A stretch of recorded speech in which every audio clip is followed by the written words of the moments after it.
House ಮನಿಂದ ಹೊರಗಡೆ ಹೋಗೋದು ಗೌತಮಿ ಜಾಧವ್ ಅವರೇನೆ. ಇವರಿಬ್ಬರಲ್ಲಿ ಇವಾಗ ಗೌತಮ್ ಅವರು ಹೋಗಿದ್ದಾರೆ ಅಂತ ಅಪ್ಡೇಟ್ ಬರ್ತಾ ಇದೆ. ಈ ಸಲ ಬಿಗ್ ಬಾಸ್ ಸೀಸನ್ 11 ನಮ್ಮ ನೆಚ್ಚಿನ ಸ್ಪರ್ಧಿ. ತುಂಬಾ ಚೆನ್ನಾಗಿ ಆಡ್ತಾ ಇದ್ದೀರಾ. ಬಿಗ್ ಬಾಸ್ ಹೇಗೆ ನೋಡ್ತಾ ಇದ್ದೀರಿ? ಟಾಸ್ಕ್ ಅಲ್ಲಿ 100% ಕೊಡ್ತಾ ಇದ್ದೀರಾ. ನಮ್ಮ ಈ ಸೀಸನ್ ಗೌತಮ್ ಇಷ್ಟ ಆಗ್ತಾರೆ ಸರ್. ಗೌತಮಿ ಜಾಧವ್ ವಿನ್ನರ್ ಆಗ್ತಾರೆ. ನನಗೆ ಸತ್ಯ ಇಷ್ಟ. ಗೌತಮಿ ಮುಖ್ಯ ದ್ವಾರದ ಮೂಲಕ ನೀವು ಹೊರ ಹೋಗುತ್ತಿಲ್ಲ.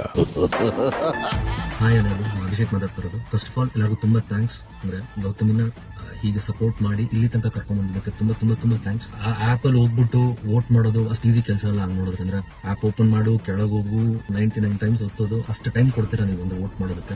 ಈ ವಾರ ಏನಿದೆಯಲ್ಲ ತುಂಬಾ ವೆರಿ ಇಂಪಾರ್ಟೆಂಟ್. ಅವಳಿಗೆ ವೋಟ್ ಮಾಡಿ ಅವಳನ್ನ ಸೇವ್ ಮಾಡೋದು, ಮನಸ್ಸಿಂದ ಆಡಿ ಯಾರಿಗೂ ನೋವಾಗದೆ ಆಡ್ಬೇಕು ಅನ್ನೋಂಥದ್ದನ್ನ ತಲೆಯಲ್ಲಿ ಇಟ್ಕೊಂಡು ಹೋಗಿದ್ಲು. ಅದನ್ನ ಅವಳು ಕ್ಲಿಯರ್ ಆಗಿ ಮಾಡಿದಾಳೆ, ಅದನ್ನ ಅವಳು ಫುಲ್ಫಿಲ್ ಮಾಡ್ಕೊಂಡಿದ್ದಾಳೆ ಇಲ್ಲಿ ತನಕ ಈ ಜರ್ನಿಲಿ. ಈಗ ನಮ್ಮ ಅಂದ್ರೆ ರೆಸ್ಪಾನ್ಸಿಬಿಲಿಟಿ ಬರುತ್ತೆ ಅವಳಿಗೆ ಆದಷ್ಟು ವೋಟ್ ಮಾಡಿ ಅವಳು ಫೈನಲಿಸ್ಟ್ ಹೋಗೋ ತರ ನಾವು ನೋಡ್ಕೊಬೇಕು ಅಂತ. ಈ ವಾರ ಆದಷ್ಟು ವೋಟ್ ಮಾಡೋಣ, ಅವಳಿಗೆ ಸೇವ್ ಮಾಡೋಣ. Hope for the best. ಮನದುರ್ಗ